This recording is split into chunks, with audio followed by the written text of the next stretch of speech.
వనపర్తి జిల్లా ఆశా వర్కర్ల బస్సు యాత్ర సోమవారం ఘనంగా నిర్వహించినారు. ఈ యాత్రలో వివిధ గ్రామాల నుంచి పెద్ద సంఖ్యలో ఆశా వర్కర్లు పాల్గొన్నారు. వారి యొక్క ప్రధాన డిమాండ్లను స్పష్టం చేస్తూ నెలకు 26,000 రూపాయలు జీతం ప్రస్తుత ధరలకు అనుగుణంగా ఇవ్వాలని, ఉద్యోగ భద్రతను కల్పించాలని, 10 లక్షల రూపాయల ఇన్సూరెన్స్ బీమా ఏర్పాటు చేయాలని ప్రభుత్వాన్ని కోరారు. ఈ కార్యక్రమానికి సిటియు అధ్యక్షుడు మండల రాజు, జిల్లా కార్యదర్శి పుట్ట ఆంజనేయులు మరియు ఇతర యూనియన్ నాయకులు హాజరై వర్కర్లకు మద్దతు తెలిపారు. యాత్రలో పాల్గొన్న ఆశా వర్కర్లు తమ హక్కుల సాధన కోసం కొనసాగింపుగా చట్టబద్ధ పోరాటాలు చేయనున్నట్లు తెలిపారు.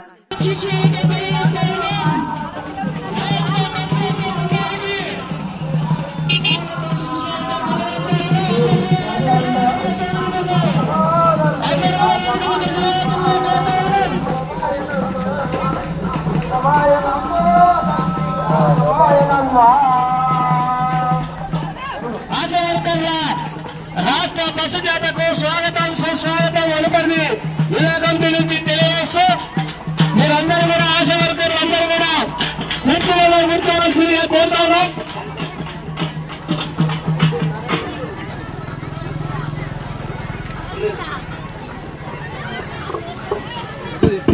ఆశా వర్కర్ సోదరులారా, మీరందరూ కూడా సోదరులారా దయచేసి అందరూ కూడా ఇంట్లో వచ్చి కూర్చోండి.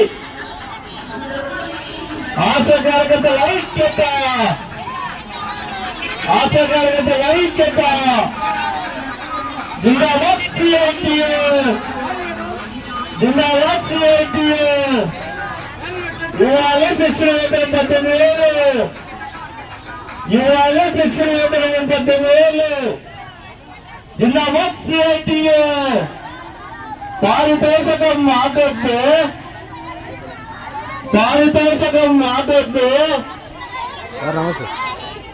అలా లాస్ట్ చివరిలో కూర్చున్న వాళ్ళు ఎవరో ఆశా వర్కర్లందరూ ఇటువైపు రావాలి. దయచేసి ఏమనుకోదండి, ఈ ఎండ మనకి పెద్ద లెక్క కాదు. 3 కిలోమీటర్లు నడిచి వచ్చిన వెనకాల ఉన్నటువంటి వాళ్ళు ముందుకొచ్చి కూర్చోవాలి. అన్నను భావన పావించవద్దు. ఇదంతా మొత్తం ఫిలప్ చేయాలి కాబట్టి ఖచ్చితంగా వెనక ఉన్నటువంటి వాళ్ళందరూ కనుక ముందుకు రావాల్సిందిగా విజ్ఞప్తి చేస్తా ఉన్నాం. దయచేసి ఏమనుకోదండి. వర్ధిల్లాలి ఆశా వర్కర్ల ఐక్యత. బాగా నడిచొచ్చి మీకు కూడా వాయిస్ పోయినట్టుంది. ఎందుకంటే ఈ సంఘం మనలను పిలిచింది, కార్మిక వర్గపు ఐక్యతను అది కోరింది.